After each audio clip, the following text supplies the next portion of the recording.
What's up, P-Pod? It's your boy Sean P, the leader and general of the illest team known to man, the Purefoys, aka your family's favorite family.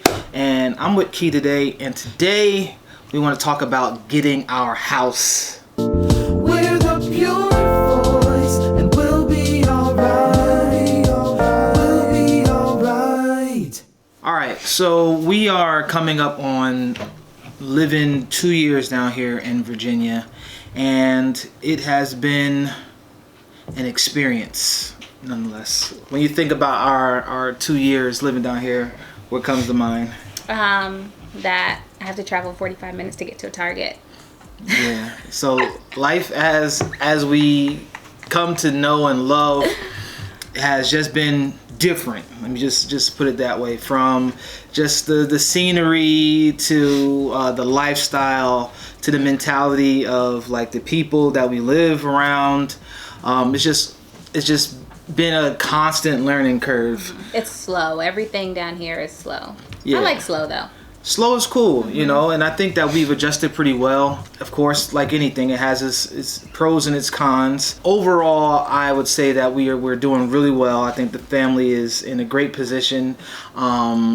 Took us a while to get our bearings, especially with everything that's been going on with the pandemic and stuff like that, and just how many transitions our family has had. But we're doing good. We're still living with my parents, and it's been really cool living here. We just get to explore that dynamic of our family that we hadn't really had a chance to because my mom and dad always lived down here. What I don't want us to do is to overstay our welcome. Yeah, I'm pretty sure they're tired of us already, especially our loud children. At first it started off with Cincy destroying whatever she could get her mouth on. Acting up. And now it's Raleigh destroying everything. So you always can't... these toddlers. It's these kids, you know, Raleigh writes on walls. Raleigh breaks the... wall? What he write on? I didn't know that. He might have. I don't know. I'm just saying stuff that they do. He definitely painted the carpet with nail polish. Every time they break something, I just like, we got to replace that. Yeah, it's going on our list. Yeah, you know, repairs. And they've been so gracious to not charge us rent or anything like that. But you know, like we need our own space because it does put a strain on the relationship. It does put a strain on the marriage because we can't do everything that we want to do as if we were in our own house. I can't walk around butt naked. Right. You know. And he still walks around in his drawers. Those are things that, well, my parents have seen all of me and they don't care. So it's time for us to get our own spot. But because of things that have happened since we moved down here, it's been really, really, really difficult. Mm-hmm. Nothing has gone as planned. So when we left New Jersey, we had about like almost $40,000. And while we were down here, the house still didn't get sold. Mm-hmm. So, you know, we still had like New Jersey bills while living in Virginia on a rural North Carolina teacher's salary. Y'all. And when I tell you, like, those things don't add up, they just don't add up. At all. Pretty quickly, like, that money was running out. So it's just like every month we were just hemorrhaging money. It got to a point that if something didn't happen soon, I was gonna have to pretty much file for bankruptcy before Christmas. But God heard our prayers, and we were able to get a tenant in our house. And then our van was on the fritz, and then just died on us. Yeah. So we only had the Avalon, and because again with money couldn't keep up with the payments, the Avalon wound up getting repossessed. Weren't they gonna come get the car anyway though, because the lease was up?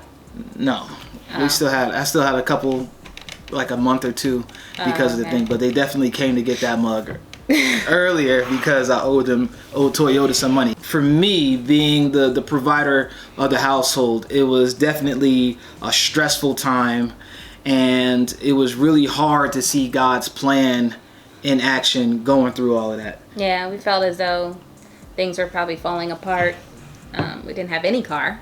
Yeah, the car situation ended up working out for us, and we were still able to get, the same type of van that we had previously had. Doesn't have all the bells and whistles, but it was really like, Lord, we needed something to get us from point A to point B That would fit us. that would fit the whole squad, and just be comfortable. Don't have no heated seats, y'all. Don't have no automatic starter. But thank you, Lord, for the vehicle. I don't know where that accent came from, but it is what it is. So fast forward to May 1st, and we decided, like, look, we got to do something. It's coming up on 2 years. Our initial plan was to be out in a year. We thought that we were going to do that, especially with the money that we had saved. We thought it was just going to be easy breezy. Yeah.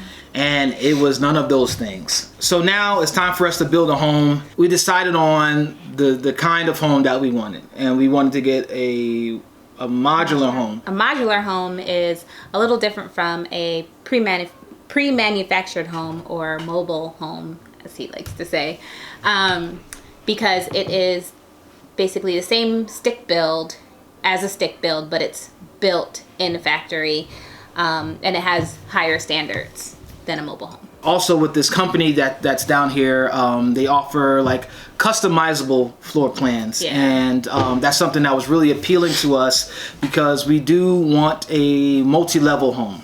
We went to a bank to see what we could do and what they could do for us.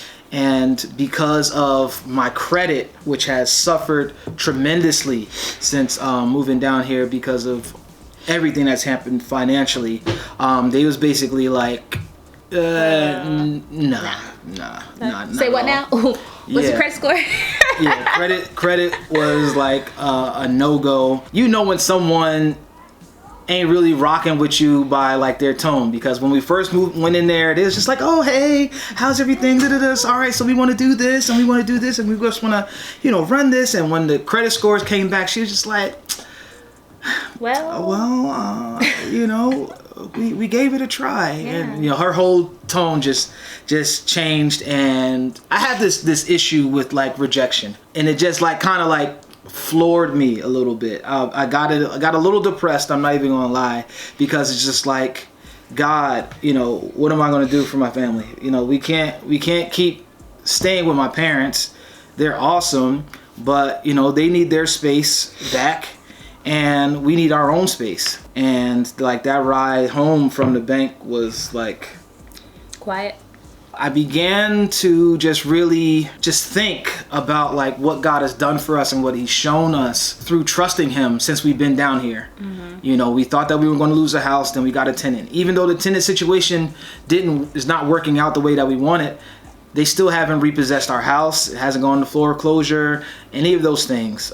We still were able to get a car. We were still able to basically thrive during a pandemic. Even when people were losing jobs and stuff, I was still able to keep my job and still get money on top of that from stimulus checks. So God has met each and every one of our needs at every point, hill or valley, since we've been here. So he's just like, relax. Haven't you just learned to just trust me? I went in the backyard and I began to look at my plot of land that we're inheriting, and like the Spirit of the Lord just began to talk to me and just be like, look, you guys are going to have your house by next year. And I just saw it, and I just began to just speak it and just claim it in the name of Jesus. So instead of just sitting on our laurels and feeling sorry for ourselves, took an act of faith with the family and got everybody out there, and we just started clearing the land. There's a bunch of everything back there. Poison ivy, deer, rabbits, ticks, snakes, fish, all that.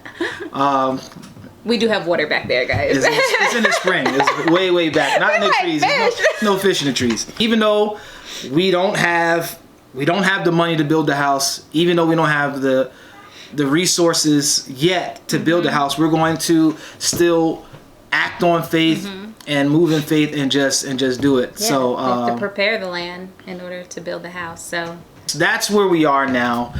There are some programs down here for people who have financial situations like ours. We're believing God to, however He's going to do it. I don't know if it's through that program, because even if we qualify, we still don't. It's not guaranteed that you're going to get it. But we're just believing God to do it. So, because that's His business, like Tab says. That's His business. So the next couple of videos that you guys are going to be seeing from us are just us preparing the land, stepping out on faith, and really just getting this house. Because it is definitely an act of faith. Because you literally cannot see a house there, but we are believing God that come 2022 that the Purefoys will be in their new home, the home that we want, the home that we've customized and built to our likings. Whether we build it ourselves or get a company to build it for us, we're believing God that is going to happen by next year. We want you guys to just pray that God's plan for our lives is revealed, and that what we're believing Him for will come to pass. And we will keep you guys updated on every step of the process, because it's going to be a wild one.